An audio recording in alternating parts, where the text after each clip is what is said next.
रमता राम जपो रे प्राणी, अब तो सुन ले राम कहानी।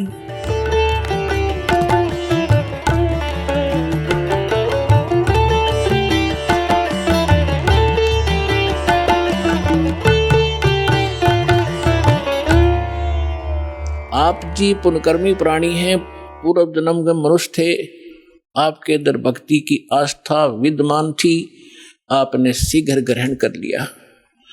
और जो आपके घरों में अब संतान आएंगी वो भगवान के कोटे से आएंगी, बहुत अच्छी होंगी, उनकी तो आपने भविष्य की चिंता करने की जरूरत नहीं रहेगी। और जो अन्य प्राणी हैं वर्तमान के अंदर हैं, वो जो ऐसे हैं जो पूर्व जन्म के भक्त मनुष्य थे वो शीघ्र आ जाएंगे, और जो कागभूषण जैसे होंगे उनका भी तरीका अपनाया परमात्मा ने। क्या होगा, एक घर में तीनों ने दीक्षा ले ली, एक नहीं लेता, ठीक है, तो वो कागभूषण की श्रेणी का है। अब उसके लिए मालिक ने क्या दया करी है, घर में आरती चलेगी, कोई मंत्र करे इधर बैठ के, कोई कर रहा है इधर बैठ के, सत्संग चलेगा, ना चाहते हुए कभी देखा जरूर का, सुनेगा, बैठ के वैसे बैठा लेंगे, बैठता जा तू नाम मत लिए, तो सुनेगा, तो कभी ना कभी उसके भी कागभूषण की तरह इच्छा बनेगी, उसके पाप नरमावेंगे। क्योंकि भगवान की कुछ ऐसे संस्कार होते हैं, ऐसे पाप होते हैं जो ज्ञान यज्ञ से ही समाप्त होते हैं। अब कुछ ऐसे पाप होते हैं जो प्रणाम यज्ञ से समाप्त होते हैं, जैसे कपड़ा मैला हो गया, सिंपली कोई धूल मिट्टी लगी है झटका दिया, निर्मल हुआ। थोड़ी बहुत और मैल लगा है तो वैसे पानी में से निकाल दिया तो भी ठीक हो गया। और भी ज्यादा मैला है तो साबुन प्रयोग करना पड़ता है, और भी ज्यादा कहीं कोई दाग लगा है तो ड्राई क्लीन करानी पड़ती है, तो वो तब निर्मल होता है। हमारे युगों युगों के अंतःकरण के अंदर बड़े धब्बे लगे हुए हैं, अंतःकरण में हमारे पाप जमा है, तो उन पापों के नाश के लिए ये सब प्रक्रिया आपकी यहाँ कराई जाती है। 5 यज्ञ कराई जाती हैं आपसे। एक यज्ञ है धर्म की, कुछ ऐसे पाप होते हैं जो धर्म करने से ही अक्षीण हुआ करते हैं। एक यज्ञ है धर्म की, दूसरी यज्ञ है ध्यान, परमात्मा का चिंतन, मीन ध्यान, उसकी कसक बने, उसकी एक न्यारी आपको याद बनी रहे, उसको ध्यान कहते हैं।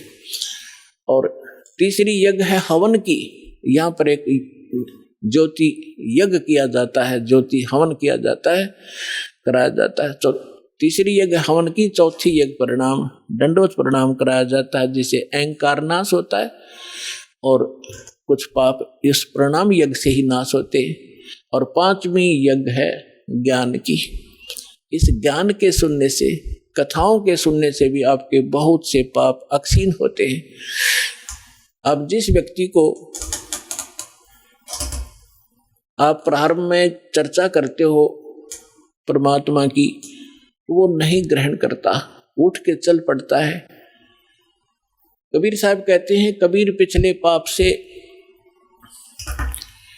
हरि चर्चा ना सुआवे, और कै ऊँग कै उठ चले ना और बात चलावे।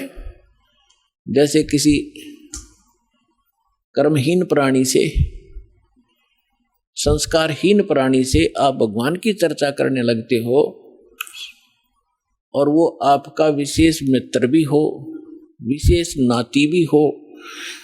अब जो ऐसा वैसा व्यक्ति होगा तो 2 बात सुनते उठकर चला जाएगा, ठीक है मैं फिर आऊंगा, मुझे काम जरूरी है, क्योंकि उसको वो अच्छा नहीं लग रहा, उसको सुहा नहीं रही। और कोई ऐसा मित्र होगा कि उठ नहीं सकता तो नींद आने लग जाएगी, लटके लेगा थोड़ी देर में।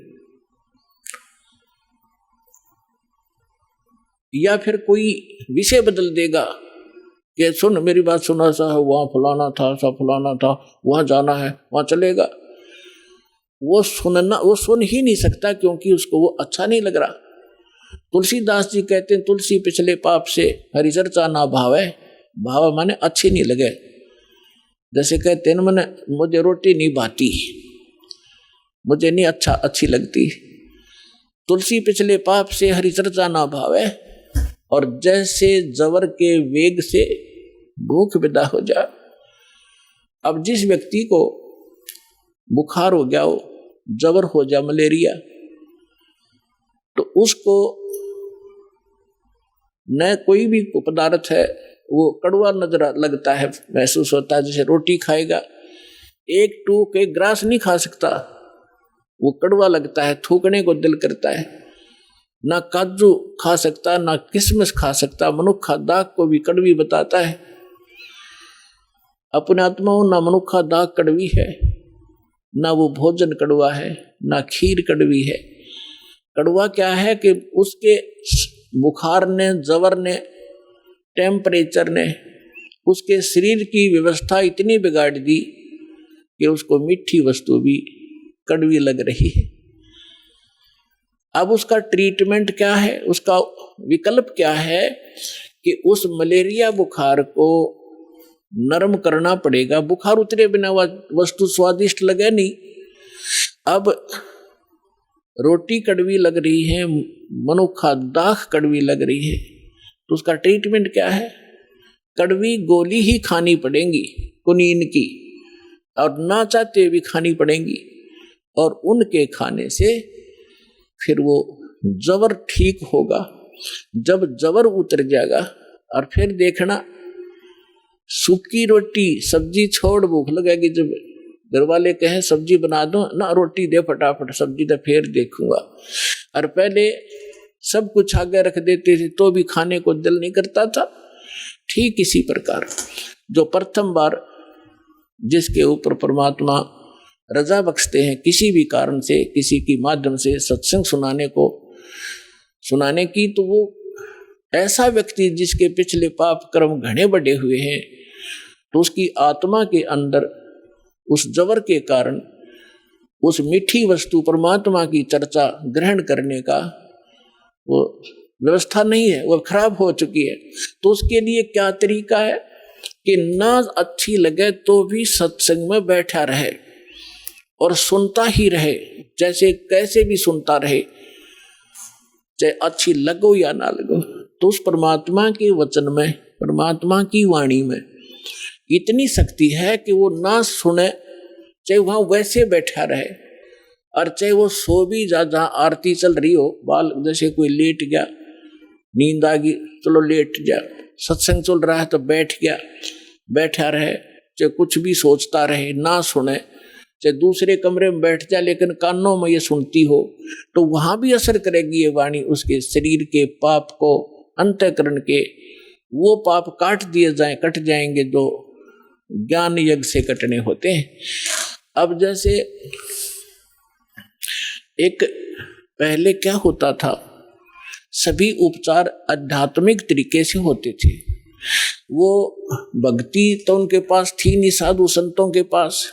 जनता में खाना रोटी प्राप्त करने के लिए वो क्या करते थे, कोई जंतर मंत्र सिद्ध कर लेते थे, कोई तो सांप का, सर्प का जहर उतारने का मंत्र सिद्ध कर लिया, किसी ने बिच्छू आदि का जो जहर विष उतारने का मंत्र सिद्ध कर लिया, किसी ने कोई जाड़ जोड़ झाड़न का मंत्र सिद्ध कर लिया। ये कोई मोक्ष मार्ग तो नहीं था उनके पास, पर ऐसे सिद्धि कर लेते थे।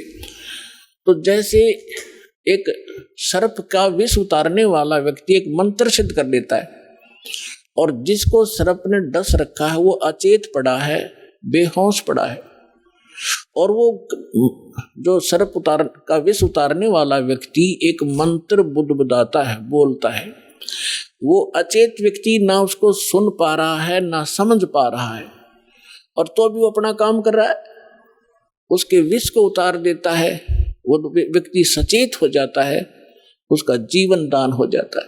ठीक इसी प्रकार परमेश्वर की जो अमर वाणी है कबीर साहब और गरीबदास जी की, और उन महापुरुषों की जिनको भगवान मिले हैं, उनकी वाणी सब सिद्ध होती है, उसको सिद्धि करने की आवश्यकता नहीं होती। और उस वाणी का उच्चारण जहां भी हो रहा हो, वहां चींटी पर भी, पशु पक्षियों पर भी, पेड़ पौधों पर भी उनका असर हो रहा है। वो दूसरी बात है कि उनके वो धीरे धीरे असर होगा, पेड़ पौधों पर बहुत देर में होगा, पशु पक्षियों पर उनसे शीघ्र होगा, और मनुष्य पर पशु पक्षियों से भी शीघ्र होगा उसका। और उसके बाद फिर वो जो व्यक्ति टर्न वाइज मनुष्य जीवन प्राप्त है, उनको भी परमात्मा इस विधि से अब अपने चरणों में लेंगे। आप सुन रहे थे जगत गुरु तत्वदर्शी संत रामपाल जी महाराज जी के मंगल प्रवचन। अधिक जानकारी के लिए विजिट कीजिए हमारी वेबसाइट www.jagatgururampalji.org। संत रामपाल जी महाराज जी के शुभ आशीर्वाद से पूरे विश्व भर में 500 से भी ज्यादा नाम दीक्षा केंद्र हैं, जिन पर संत रामपाल जी महाराज जी द्वारा ऑनलाइन निशुल्क नाम दीक्षा दी जा रही है। अपने नजदीकी नाम दीक्षा केंद्र का पता करने के लिए संपर्क करें 8222880541।